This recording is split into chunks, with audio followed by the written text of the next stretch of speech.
আসসালামু আলাইকুম, this is Faisal Farabi. তো আজকের ক্লাস হচ্ছে লুপ অফ হেনলি।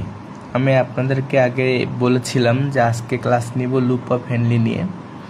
তো লুপ অফ হেনলি একটা জটিল জিনিস, যে জিনিসটা আসলে মানে বুঝতে একটু সময় লাগবে।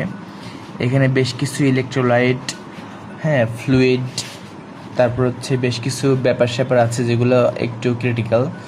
তো এক চান্সে সব বোঝাতে গেলে বোঝা সম্ভব না, যেহেতু এখানে হচ্ছে আপনার ব্লাডটা এক্সচেঞ্জ হয় এবং আপনার ইউরিন তৈরি হয়, সোডিয়ামটা ব্যালেন্স হয়, ব্লাড রেগুলেশন, তারপর হচ্ছে আপনার টেম্পারেচার রেগুলেশন, অনেক ব্যাপার এখানে ঘটে থাকে। তারপর হচ্ছে এরাথ্রোপয়েটিন এখান থেকে সিক্রেশন হয়ে থাকে, অ্যাড্রিন হরমোন এখান থেকে সিক্রেশন হয়ে থাকে কিডনি থেকে। আমি কিডনির কথা বলছি।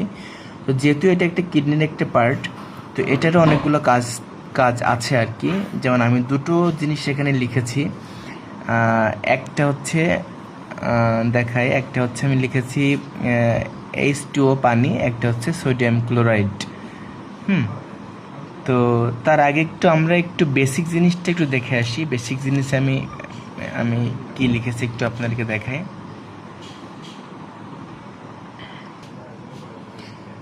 তো বেসিকে আমি সাধারণত আমি আপনাদের বলি যে একটা ডেফিনিশন ছোট করে লেখার জন্য, যখন আমরা হচ্ছে বোঝার জন্য পড়বো তখন ছোট করে পড়বো, তারপরে বোঝার পরে আমরা ওর সঙ্গে অ্যাড করে আমরা নিজেরাই বড় করে লিখতে পারবো।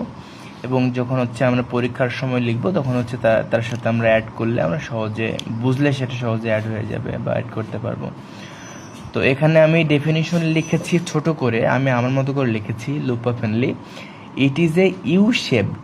আপনারা ভালো করে পড়বেন। আমি কিন্তু সেদিন একটা জিনিস পড়েছিলাম উল্টা ইউ, তাই না? সেই উল্টা ইউ কিন্তু না, এখানে কিন্তু অনেক অক্ষরের একটা ব্যাপার স্যাপার ঘটে, অনেক অক্ষর ইউজ হয় বা অনেক অক্ষরের উদাহরণ দেওয়া হয়ে থাকে, এক্সাম্পল দেওয়া হয়ে থাকে।